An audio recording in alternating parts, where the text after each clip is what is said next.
This is Learn to RV, and we are here with Thomas and Denise. And they're a really neat couple, but we are here at the Adventure Bandits rally, and they just happened to say that they were doing some really special stuff. So let's start with, how did you guys get into RVing? Well, that was about 22 years ago. Yeah, since 2004 we started. Well, did you start with, did you retire or No, we actually were working. we both were working. We're looking for fun things to do. We had a boat at first. And Denise said if I caught a fish and the fish wiggles, she wasn't getting on the boat. We sold the boat and bought our first RV. That was in 2004. And we've just upgraded until we got to the coach that we want. And we drive a nice Tiffin Allegra Red now. It's a 40-foot diesel pusher. And we're happy with it. It's a sweet ride. Yeah. We've been enjoying the life. Yeah, we've been doing it for a while. So when you first started RVing, did you think that it was hard to make friends on the road? Oh, I mean, no. Way back, it was different. There weren't as many of us. It was different. No, we didn't know people that was doing it at all. And we were sort of like a young couple doing it at that time. And we were saying, most people wait till they retire to actually do this. And we happened to stretch out and do this. But on our very first trip out of town, we went to a place called Fair Harbor up in Perry, Georgia. Perry, Georgia. And we met this camping group that was there called Merrimack's out of Atlanta. Okay. And we was like, wait a minute, these people around our ages and stuff. Right? Yeah. So since they were there, we started mingling with them. And next thing you know, we joined that club. Yeah. Yeah. And that opened the waves and doors for everything else. And we was able to see exactly what was out there because they was more experienced than us. And they just told us about everything. They didn't have YouTubes and all that back then. You know what I mean? No, you had to find the community. Yeah, we had to find a community, Yeah, yes. that's exactly it. And we learned so much from them. Yeah. Yes. Learned a lot. Well, and I think that that's kind of the magic of it is the community. But as it's grown, it's changed. Yes. And so how did you guys get involved with the Adventure Bandits? This so happened, we started watching different YouTubers on television. Of course, the Adventure Bandits popped up the most. It was like, wow, they seem to be even younger than us. And, we're in our 60s, so they seem to be younger than us. We're like, wow, they seem to have this thing down pat. And we started watching them on Saturdays. That was our TV. Every on Saturday. Watching them, the places that they were going and how they were traveling and moving around and about. So that encouraged us even the more to get out. And, the rallies and things that they were having, the meetups and things. So that was very encouraging to know that, to see how people were intermingling in the RV community. And the RV community to me is like none other. It's like none other. The people that you meet are like family right off. There's no boundaries. There's no guards up. There's no anything for hindrance. Everybody's like one big happy family.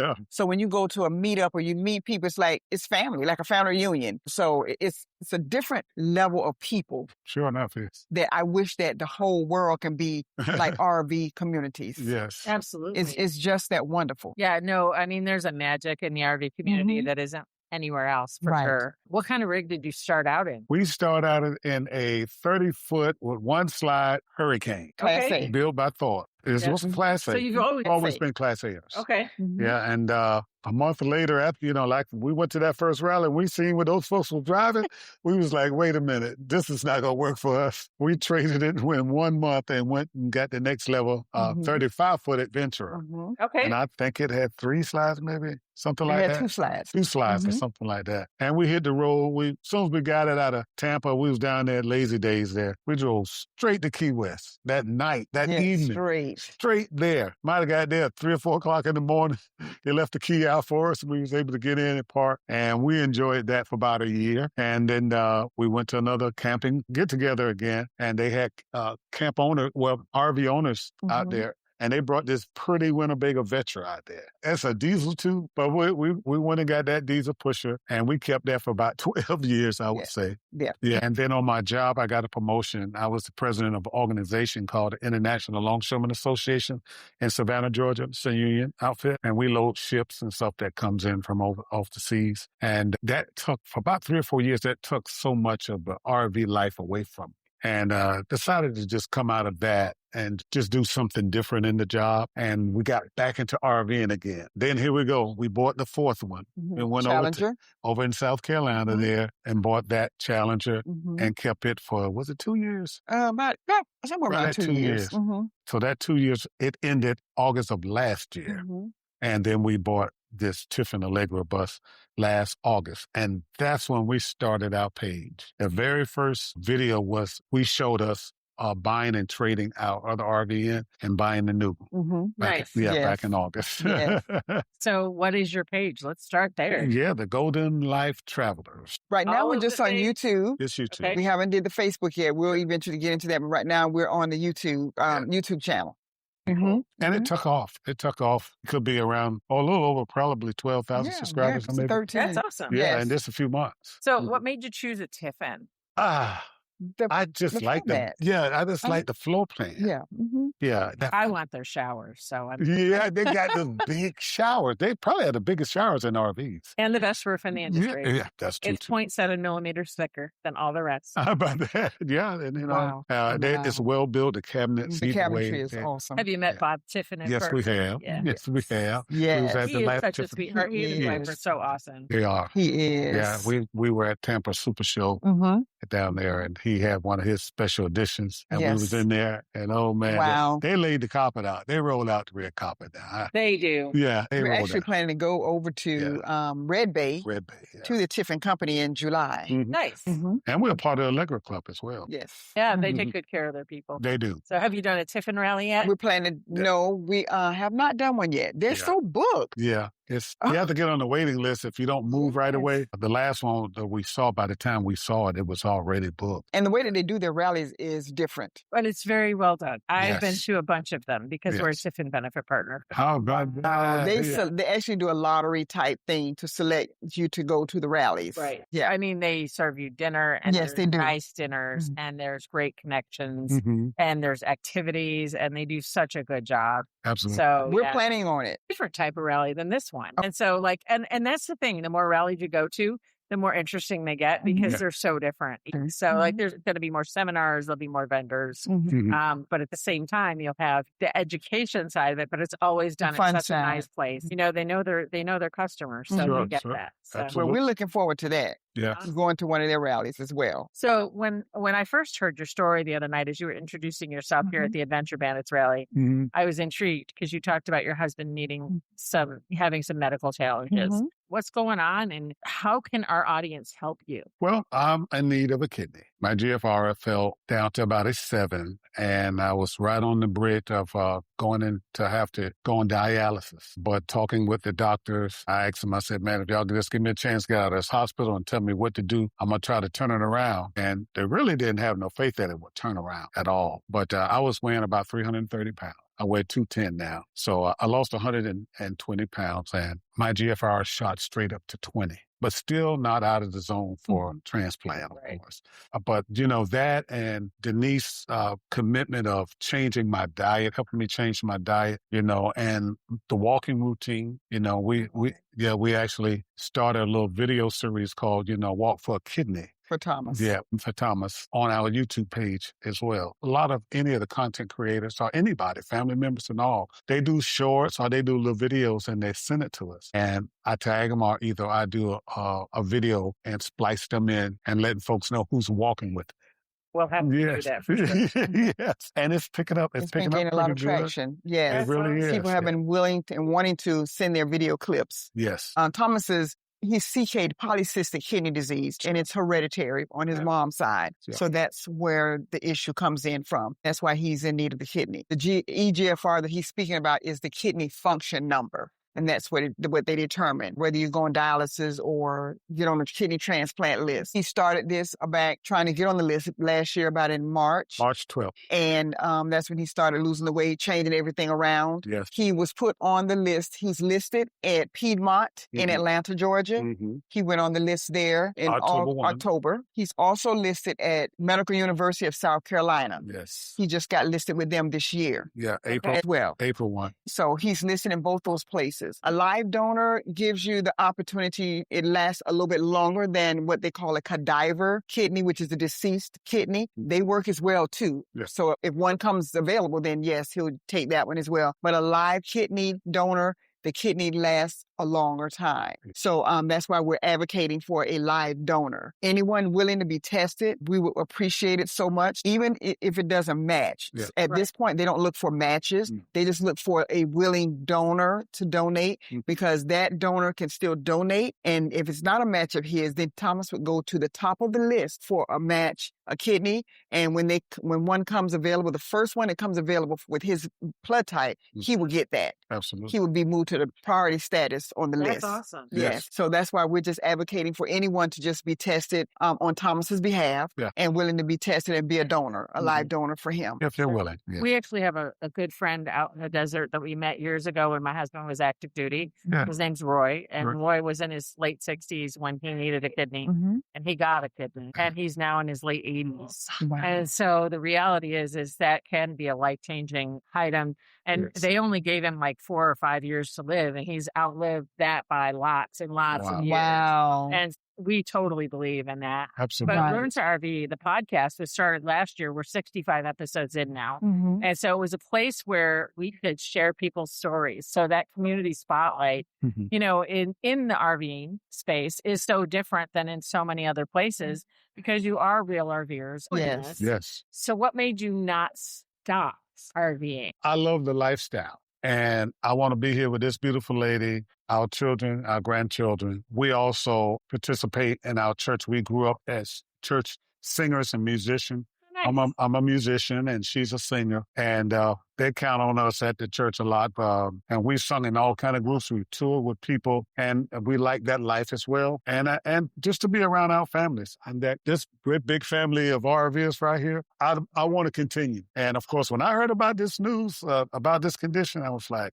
kind of a little depressed, didn't want to do nothing, sitting in my chair, getting bitter and all of that, you know. But then I thought thinking about, I'm still living and I can still do this until that kidney comes. So the doctor said, if you walk, you keep your body healthy. So whenever you have that operation, the surgery will go well. You'll be able to recover well. Yeah. You know, if you slop around, you might have complications, all that. So I said, well, I'm going to just walk and stay in shape. And my numbers change. And that's just what's been doing it for me. So I got all this energy now. I got rid of a whole person. You know what I mean? Right. Yeah.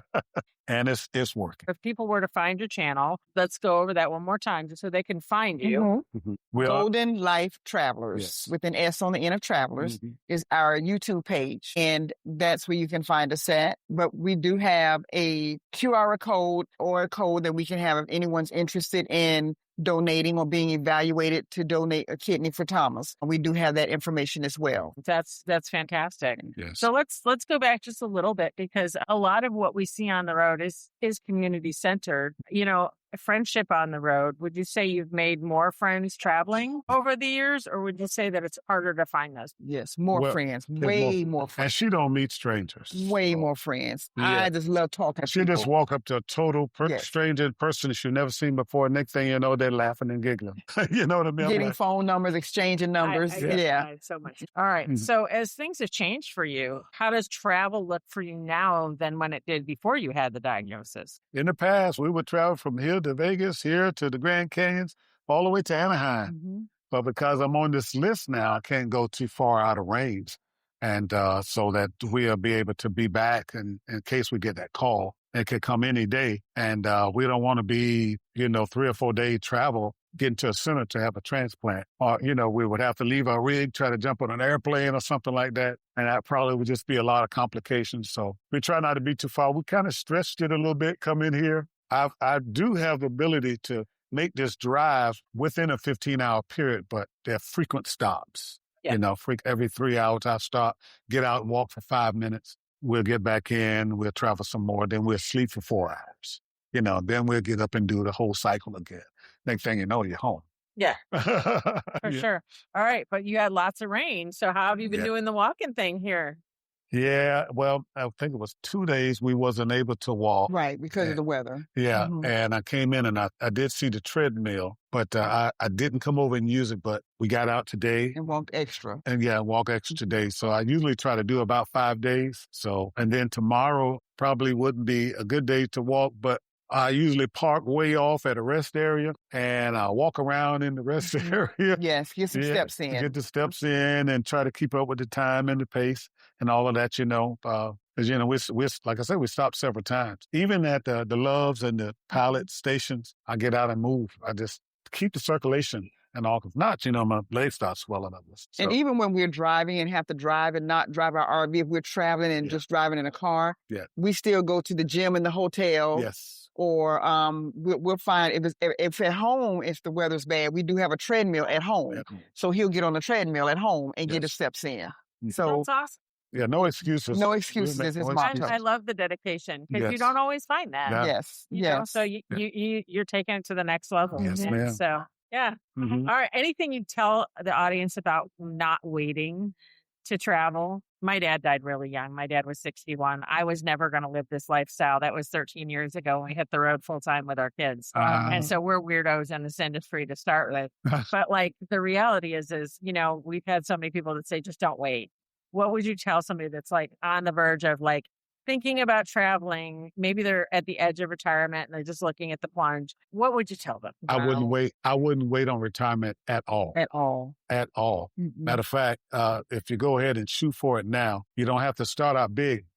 We started out small. And then that way you'll know whether you like it. Just like when we bought that boat, it wasn't panning out, So thank goodness we didn't buy some big, gigantic boat, and I have a hard problem trying to get rid of it, Right. But we bought a 20-foot angler and it was easy to resell. So we started out in a smaller RV. We liked the lifestyle. We liked the people in the community, and we didn't wait. And there were people in their 60s, 70s when we started doing this, and some that was already retired. But we made a commitment to ourselves, that every month we're going to do something, whether it's in the RV or not, but most of the time it is. But we're going to do something as a family, and traveling was our thing. We love to travel. We love traveling. We love to travel. So please don't wait, because you don't know what tomorrow's going to bring. You don't know anything could happen. Exactly. Live that life now. Live it now. Because if you don't, you may regret it later. You might get some type of ailment and say, I wish I had got that RV. You know what I mean? I wish I was able to travel, and now I can't. So just live life now. Yeah. And I would say the memories are priceless.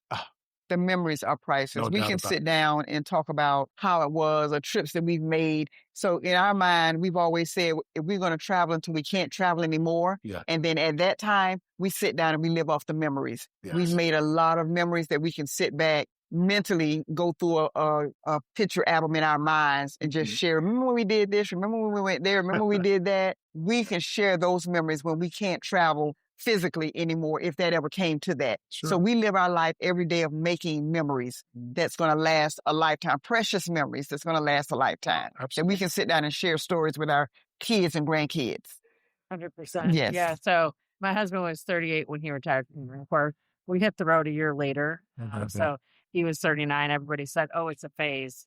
We're in year 13 of that phase. Wow. So here we are. How about that? We've been full-time ever since. And so we traveled with 6 out of 7 of the kids. Wow. And so we still travel with 3 of them, 19, 16, and 14. We graduated kids from the RV. Wow. And so they live normal, healthy lives as adults now. And so it can change everything. Yes. And so, I do believe strongly in just living where you're at, when you're at. And I didn't want to ever do this ever in my life. So it was one of those things where I was like, okay, over my dead body, am I ever going to do this? And God said, yeah, that's funny. So here we are, and exactly. So the other thing I'd want you to do is talk a little bit about walking. Why is that so important? Walking is very important because I didn't realize walking was going to be part of what keeping me from going on dialysis. When I discovered walking was that important, I've heard about it. You see people do it on television, all the commercials and all of that.